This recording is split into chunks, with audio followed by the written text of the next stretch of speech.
If you're a financial advisor or insurance agent and you're still relying on referrals or seminars to grow your business, you're missing out on one of the most powerful tools sitting right in front of you. LinkedIn Sales Navigator allows you to zero in on your high net worth prospects, business owners, executives, and even people who recently changed jobs, which means rollover opportunities. And the best part is that you don't need a big brand, a big list, or even a big ad budget. You just need the right filters and the right message. I've helped 500 advisors use this strategy to book qualified meetings every single week. Let me show you exactly how it works and how you can do it too. Let's dive right in. All right, as you can see from my screen, this is a guide on exactly how to use LinkedIn Sales Navigator. So I'm assuming you already have a LinkedIn account. If you don't already have one, go ahead and create it. And what you want to do, you want to click on sign up for Sales Navigator Core. So that's the plan that you want to go ahead with. Once you've signed up for Sales Navigator, this is the window that you'll see.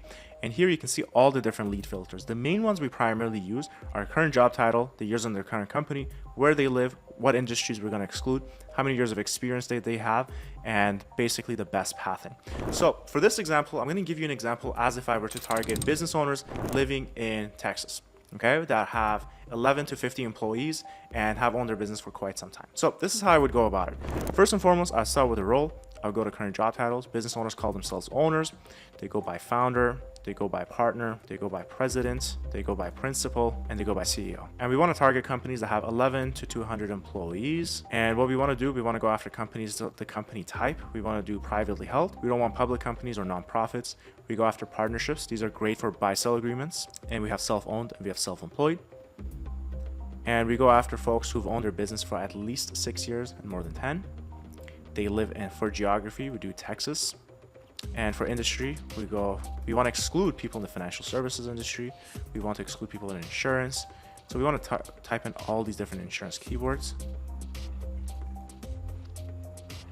We want to do banking, capital markets,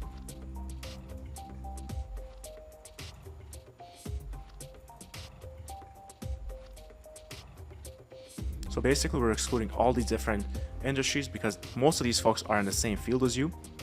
And we want to make sure they have more than 10 years of total experience across the board. So this is not in their company, this is just 10 total years.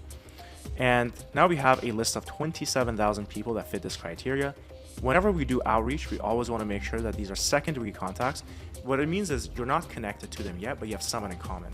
So if you look at this individual here, I have 4 mutual contacts. He's more likely to want to accept me given that I have 4 people in common with him, as opposed to if we were to reach out to third degree, meaning people you're not connected to and you have no one in common with.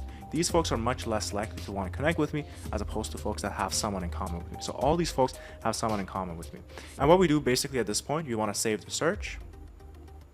Okay, and you click on manage save searches, and then this is the one. You can name it whatever you want. You can call it the date, you can just change the name and click save, and you can access it and you can just start messaging them and reaching out to these folks. In our company, what we typically do is we automate this process whereby we reach out to 50 people every single day, all on autopilot through our exact software. But you could also do it manually. We find automation works better because you don't have to spend so much time doing it, reaching out to people, sending messages, and so on. Automation just takes care of everything for you. But this video is mostly about how do we use LinkedIn Sales Navigator to hyper-target your exact ideal clients. The next example I want to give you is what if you wanted to target executives that work at public companies or private companies for that matter that make a lot of money and they're pretty senior and high up. So the way I would go about it is I would go based on seniority. You could do job title too, so you can type in CFO, you can type in CMO, director. See, that's good, you could do that, but I don't know every title that's out there, and there's a lot of them out there. So I rather just do it through seniority. So I do CXO, so that covers anything C-suite. So Chief Financial Officer, Chief Marketing Officer, Chief Information, and there's a bunch of them out there. We want to do directors, and we want to do VPs, vice presidents. And some people exclude vice presidents because it's one of those titles that just gets handed to people, everybody almost. But some people are legitimately vice presidents. Some people just are vice presidents as soon as they start at a company. So it's one of those things you want to just be mindful of. And what we want to do, we want to go after people that are VPs or directors and C-suite at public companies. We can go privately as well, and partnership. And for this, what we want to do, we want to go after people that work at a company that has at least 50 employees, so that is more established. Because being a director at a company that has 10 employees is not as hard, or probably doesn't pay as much as someone who is a director at a higher company, like Disneyland, for instance, as this individual is. So now we have a list of that, and we want to make sure that this person has been in this company for, say, 3+ years. We can say that they live in, let's say, I don't know, Arizona, and they have to live in this area. They are not in banking. They are not in investment banking, insurance, investments. So we want to add all these different keywords.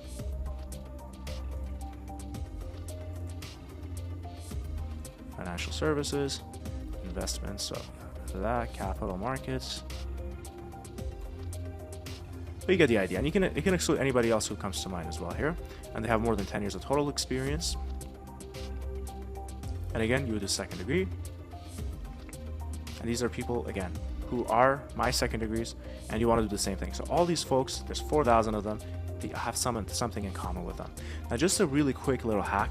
If you want to get in front of people that are very engaged and active on LinkedIn, you can always just go after people who've recently posted on LinkedIn. That's going to get you in front of people that are more active. They're more likely to respond to you. So that's going to allow you to get more activity doing that. And that's how we can get in front of executives, people that are actually, that have high paying jobs and would be a fit to work with you. The next example I want to talk to you about is we want to go after folks who recently changed jobs. This is a perfect opportunity to roll over their 401ks or RSPs if you're in Canada, and we can actually get in front of them. This is perfect timing. Now, keep in mind, with every single market that you're going after, the messaging has to be specific. So if you're reaching out to people who've recently changed jobs, what you want to talk about is congratulate them what they do, tell them about how you also help other people in similar positions to basically roll over their 401ks and so on and help them with their current situation. If you're reaching out to corporate executives, you want to talk about how they're to invest into their company stock. They might have a lot of little plans here and there. With business owners, what really resonates is reducing taxes. So you want to make sure you have really good messaging. In this case, we want to target people who recently changed jobs. So the way I would go about that is I don't really care about what they do. Essentially, we want to make sure that they're high-level people, but at the same time, there's a lot of them. So I don't really care about what exact titles it is that they do, because someone could be, IT consultant at XYZ company that recently changed jobs. I don't know every title out there. So the best way of doing this is to go through seniority. So I would exclude owners and partners, because if someone just started a new business, it's not really helpful, because we want people who recently changed jobs. So C-suite is really good. We want to go after directors, experienced managers, strategic, senior. So really the only ones I would leave off are entry level, in training, owners, entry level, vice president's really good as well for this example. And let's say we want to make sure that they are in New York and they're also in Connecticut and New Jersey.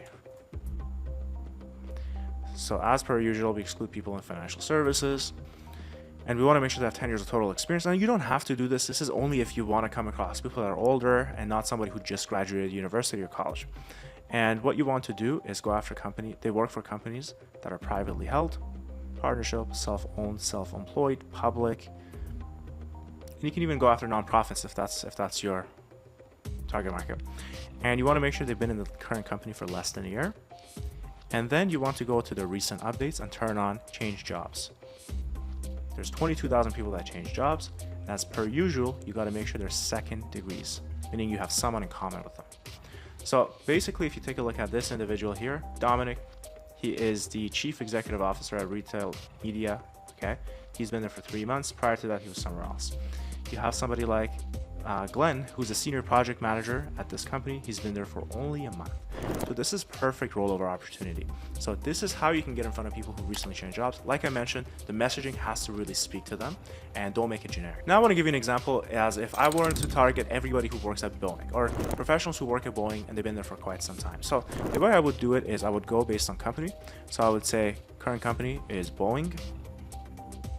And a lot of times they have different sub companies as well, so you want to target all of those. See, but I would get rid of this one because it's Malaysia.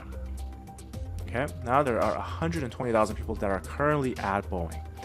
Now, with this being said, we want to make sure that they're all across the United States, or maybe you just want to go a few different states. You want to do California, you want to do the West Coast. Maybe you just want to do Washington, you live in Washington. Maybe you just want to do Seattle. Okay, but for this example, I'm just going to do United States. And industry doesn't matter, because if they're at Boeing, they're at Boeing. They're most likely not financial advisors. And we want to make sure they have more than 10 years of experience. So that's telling us that they're very established people.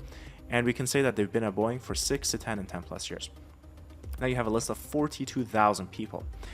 Now, for whatever reason, maybe I just want people at Boeing, but I don't want the engineer types, even though most people here are engineers. So what I would do, you could actually do a Boolean search. So you could do NOT, all caps, open brackets, quotations, and type in engineer. and quotations and close. So you're saying all the searches that I did is fine, but I just don't want anyone with the keyword engineer to show up. Now, when you click enter, it got rid of about 19,000 people. So 19,000 people out of the 42 were engineers. Now, on the inverse, maybe I want people to have the keyword engineer somewhere on their profile.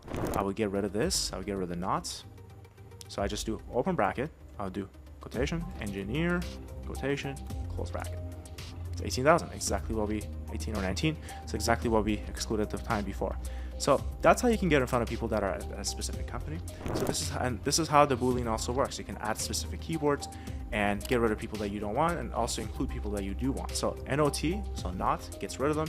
And if you just put them in a bracket, it will make sure it has that keyword on the profile. The next example I want to give you is, what if I wanted to target women, professional women who are business owners, executives, they have a job, they make good money. How would we go about doing that? For some of their niches is just primarily dealing with women, and LinkedIn doesn't really want people to target women. There's an indirect way of doing it. So let's assume you wanted to target women. The way I would go about it is I would target women who are basically owners, C-suite, vice presidents, directors, and experienced managers, seniors. So these are people that have decent paying jobs. Oops, not entry level. We want to do experienced managers, and we want to make sure that they've been in the company that they work for at least 6 years, ideally more than 10. We can say that they are in California for this example.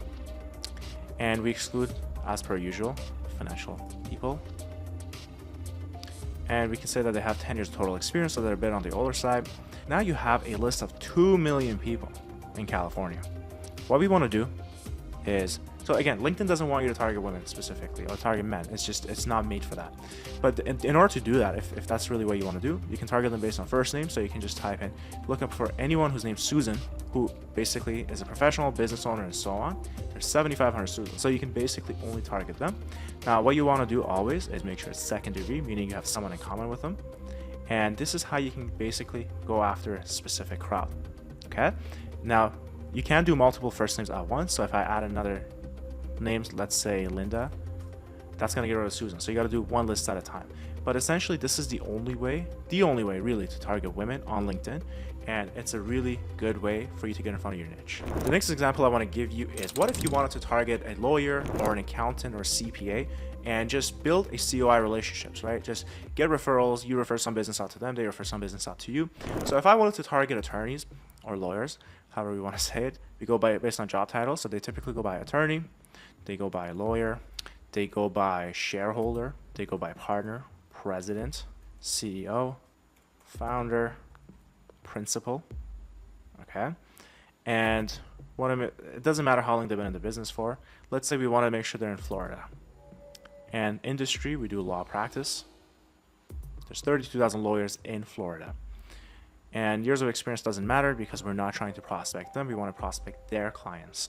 So now you have a list of 32,000 people. As you can see, they're all attorneys, lawyers, and these are the people that you want to get in front of. As always, you want to make sure they're in second degree contacts so that these are people you have someone in common with, and you can start reaching out to them. Now, what if I wanted to target accountants? The way I would go about that is essentially I would get rid of all of this.